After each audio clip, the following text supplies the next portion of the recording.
श्री स्वामी समर्थ मित्रांनो, येत्या 6 जानेवारीला या नवीन वर्षातील म्हणजे 2026 या सालातील पहिलीच संकष्टी चतुर्थी आलेली आहे, म्हणजेच मंगळवारी आलेली आहे. अंगारकी संकष्टी चतुर्थी मराठी पौष महिना सुरू आहे आणि या महिन्यामध्ये अंगारकी चतुर्थीचा योग जो आहे तर तो जुळून आलेला आहे. त्यामुळे या महिन्यात येणारी अंगारकी चतुर्थी ही एक विशेष आणि शुभ योग आहे. या दिवशी गणपतीची पूजा केल्याने विशेष फलप्राप्ती होते असं म्हटलं जातं. अंगारकी चतुर्थी ही वर्षातील सर्वात मोठी चतुर्थी मानली जाते. जर आपण या अंगारकी चतुर्थीचं व्रत केलं तर आपल्याला वर्षातील सर्व चतुर्थींचं शुभ फळ जे आहे तर ते प्राप्त होत असतं. अंगारकी चतुर्थीला व्रत करून गणपती बाप्पांची पूजा केल्याने आपल्या आयुष्यात सुख, समृद्धी आणि यश मिळत असतं. या दिवशी केलेल्या उपासनेमुळे गणपती बाप्पा प्रसन्न होऊन सर्व भक्तांच्या मनोकामना पूर्ण करतात. अंगारकी चतुर्थी ही भगवान गणेशाला समर्पित आहे. या दिवशी उपवास केल्याने सर्व मनोकामना पूर्ण होतात.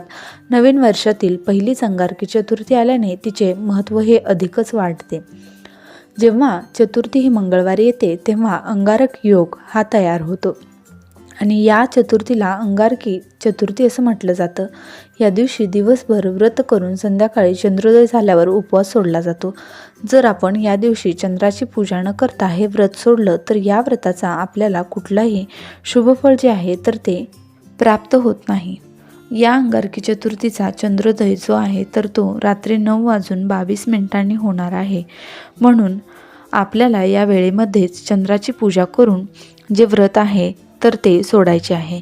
या दिवशी गणपती बाप्पा हे स्वतः पृथ्वीवरती भक्तांना आशीर्वाद देण्यासाठी येत असतात. त्यामुळे पृथ्वीवरती गणपती तत्व हे इतर दिवसांच्या तुलनेमध्ये खूप जास्त प्रमाणामध्ये जागृत असते. त्यामुळे या दिवशी व्रतासोबतच गणपती बाप्पांच्या पूजेसोबतच काही प्रभावी उपायसुद्धा केले जातात. आजच्या या व्हिडिओमध्ये आपण एक अतिशय प्रभावी असा उपाय पाहणार आहोत. येत्या 6 जानेवारीला मंगळवारी अंगारकी चतुर्थीला तुम्ही उपवास नाही केला तरीही चालेल, पण सकाळीच घरात आणा या झाडाचे एक पान. शत्रू तुमच्यासमोर लोटांगण घालेल. 7 पिढ्यांचे दारिद्र्य नष्ट होऊन कितीही कठीणातील कठीण इच्छा ही पूर्ण होईल. घराची, मुलांची, पतीची अगदी भरभरून प्रगती होईल. तर असे कोणत्या झाडाचं पान आणायचं आहे, त्या पानाचं काय करायचं आहे अशी संपूर्ण माहिती आपण आजच्या व्हिडिओमध्ये पाहणार आहोत. तर त्यामुळे तुम्ही हा व्हिडिओ शेवटपर्यंत नक्की पहा. चॅनलवरती नवीन असाल तर सबस्क्राईब करा आणि व्हिडिओला एक लाईक करून कमेंटमध्ये भगवान श्री गणेशांचा कृपा आशीर्वाद प्राप्त करून घेण्यासाठी जय श्री गणेश असे नक्की लिहा. तर हा उपाय आपल्याला मंगळवारी अंगारकी चतुर्थीच्या दिवशी करायचा आहे. सकाळी 12 वाजण्याच्या अगोदरच आपल्याला एका झाडाच्या पान जे आहे ते आपल्या घरामध्ये आणायचं आहे. गणपतीला आपल्या हिंदू धर्मात बुद्धी, समृद्धी आणि अडथळे दूर करणारा देव मानले जाते आणि म्हणून कोणत्याही शुभकार्याची सुरुवात गणपती बाप्पांच्या पूजनानेच केली जाते, जेणेकरून शुभ कार्यामध्ये कोणतेही अडथळे, विघ्न हे येणार नाहीत, कारण तो सुखकर्ता आणि सौभाग्याचा देवता आहे. चतुर्थी ही गणपती बाप्पा यांना समर्पित असणारी ही अंगारकी चतुर्थी जी आहे तर ती मंगळवारी आलेली आहे. त्यामुळे अतिशय दुर्मिळ योगायोग जो आहे तर तो 21 वर्षानंतर तयार झालेला आहे. या दिवशी राजयोग, बुधादित्य योग जो आहे तर तो निर्माण झालेला आहे आणि या योगावरती आपण जे काही उपाय करतो तर त्या उपायांचा आपल्याला शीघ्र फळ प्राप्त होत असते. जर तुमच्या मनामध्ये भरपूर दिवसांपासून एखादी इच्छा असेल, प्रत्येकाच्या मनात काही ना काही इच्छा असते, अगदी माझ्यापासून ते तुमच्यापर्यंत, आणि आपली प्रत्येक इच्छा पूर्ण होण्यासाठी आपण आपल्या आयुष्यामध्ये भरपूर मेहनत, कष्ट करत असतो. परंतु कधीकधी आपण कितीही प्रयत्न केले आणि कितीही कष्ट केले तरीही आपल्या प्रयत्नांना यश मिळत नाही आणि आपली कोणतीही इच्छा, मनोकामना ही पूर्ण होत नाही. तर आपल्या कुंडलीतले ग्रह हे कमकुवत असेल तर आपल्या प्रयत्नांना यश मिळत नाही आणि आपल्या इच्छा देखील पूर्ण होत नाहीत. पण गणपती बाप्पा हे अडथळे दूर करणारा देव आहे म्हणून ओळखला जातो. तो भौतिक आणि आध्यात्मिक दोन्ही पातळ्यांवरील संकटे दूर करत असतो आणि म्हणून आपण हा उपाय जर केला तर आपल्या सर्व इच्छा, मनोकामना ह्या पूर्ण होतील. तसेच तुमच्या आयुष्यामध्ये एखादा शत्रू असेल, शत्रू हा तुमचा गुपित असेल किंवा शत्रूचं नाव तुम्हाला माहीत आहे, बऱ्याच वेळा असं होतं की आपल्या घराच्या आजूबाजूला आपले शत्रू असतात. ते आपल्यासमोर खूप गोड बोलतात, परंतु त्यांच्या मनात आपल्याबद्दल वाईट तर असते. ते शत्रू नेहमी आपलं वाईट कसे होईल यासाठीच प्रयत्न करत असतात. असा शत्रू जो आहे तर तो नष्ट होण्यासाठी, शत्रूचा त्रास कमी होण्यासाठी देखील हा उपाय खूप प्रभावी मानला जातो. तसेच गणपती बाप्पांना बुद्धी, समृद्धी आणि सौभाग्याची देवता म्हणून मानले जाते. गणपती बाप्पा हे 14 विद्या आणि 64 कलांचे अधिपती आहेत. त्यामुळे जर तुम्हाला कोणत्याही क्षेत्रामध्ये यश मिळत नसेल, तर उद्योग, व्यवसाय आहे किंवा नोकरी आहे, तर त्यामध्ये तुम्हाला यश मिळत नसेल, तर त्या व्यवसायामध्ये तुमची वृद्धी होत नसेल, तर हा उपाय तुम्ही आवर्जून करा. यामुळे तुमचा उद्योग व्यवसाय हा चांगला चालू लागेल. तुमच्या घरामध्ये ज्या काही अडचणी सुरू आहेत, जी काही संकटे आहेत, मुलांची प्रगती होत नाही, पतीची प्रगती होत नाही, कुटुंबाची प्रगती होत नाही, घरामध्ये सतत पैशांच्या आर्थिक अडचणी येत असतील किंवा घरामध्ये कोणत्याही शुभकार्य हे निर्विघ्नपणे पार पडत नसेल, तर तुम्ही हा एक उपाय जो आहे तर तो अंगारकी चतुर्थीला आवर्जून करा. अतिशय प्रभावी आणि सात्विक असा उपाय आहे. हा उपाय केल्याने तुमच्या जीवनातील सर्व समस्या या 100% दूर होतील. उपाय करण्यासाठी तुम्हाला या दिवशी सकाळी लवकर उठायचं आहे, स्वच्छ स्नान करायचं आहे. अंघोळीच्या पाण्यामध्ये तुम्हाला थोडंसं लाल चंदन आणि अगदी चिमूटभर अक्षता टाकायच्या आहेत आणि त्या पाण्याने स्नान करायचं आहे. कारण हा दिवस अतिशय पवित्र असतो. तसेच आपलं शरीर देखील पवित्र असावं, शुद्ध असावं, प्रसन्न असावं म्हणून या वस्तू टाकून स्नान करायचं आहे. यानंतर तुम्हाला तुमच्या देवघरामध्ये असणाऱ्या गणपती बाप्पांच्या मूर्तीवरती शुद्ध पाण्याने, दुधाने, पंचामृताने जे काही शक्य होईल त्याने अभिषेक करायचा आहे. गणपती बाप्पांना दुर्वा, जास्वंदीचं फूल, धूप, दीप, अगरबत्ती लावून वातावरण प्रसन्न करायचं आहे. गणपती बाप्पांची सुखकर्ता दुःखहर्ता ही आरती करायची आहे आणि यानंतर तुम्हाला हा उपाय करायचा आहे.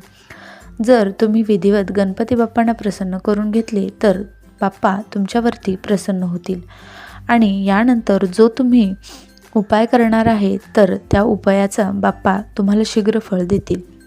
आपल्या वास्तुशास्त्रामध्ये अशी काही झाडे आहेत, झुडपे सांगितले आहेत, त्यामध्ये साक्षात देवी देवता वास करत असतात. त्या झाडांमध्ये एक दैवी शक्ती असते आणि विशेष स्थितीवरती त्या झाडांसंबंधित आपण काही उपाय जर केले, तर ती दैवी शक्ती ही आपल्याला प्राप्त होत असते आणि आपल्या जीवनातील समस्या या दूर होतात. असेच एक दैवी शक्ती असलेले झाड आहे, ते म्हणजे जास्वंदाचे झाड. आपल्या सर्वांनाच माहीत आहे की जास्वंदाचे फूल हे बाप्पांना अतिशय प्रिय आहे. या जास्वंदाच्या फुलाशिवाय बाप्पांची पूजा देखील पूर्ण होत नाही.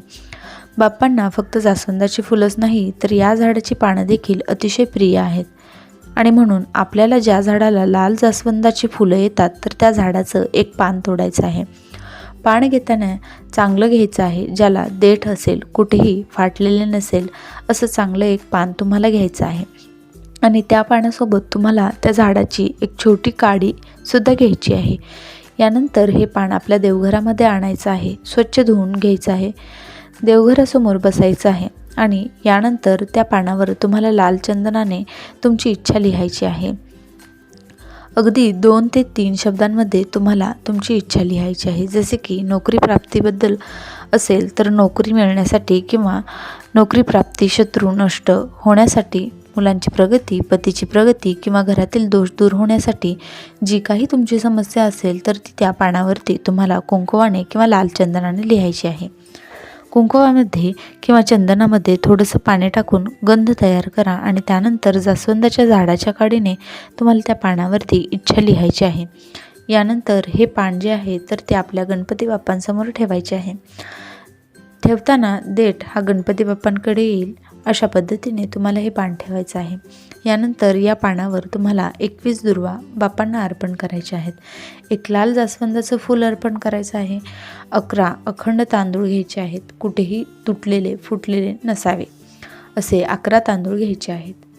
त्या तांदळाला हळद आणि कुंकू लावून लाल पिवळ्या अक्षता तयार करायच्या आहेत. या अक्षता आपल्या उजव्या हातामध्ये घ्यायच्या आहेत आणि 16 वेळा तुम्हाला ओम श्रीम विघ्नहर्ताय नमः हा मंत्र म्हणायचा आहे आणि या अक्षता तुम्हाला त्या जास्वंदाच्या पानावरती बाप्पासमोर अर्पण करायच्या आहेत. यानंतर बाप्पांना हळद, कुंकू, अक्षता अर्पण करायच्या आहेत. धूप दीप अगरबत्ती ओवाळून घ्यायची आहे आणि तिथेच बाप्पांसमोर बसून तुम्हाला 3 वेळा गणपती अथर्वशीर्ष पठण करायचं आहे आणि 1 वेळा गणपती बाप्पांचं संकटनाशक स्तोत्राचं पठण करायचं आहे. यानंतर दोन्ही हात जोडून आपली इच्छित मनोकामना व्यक्त करायची आहेत.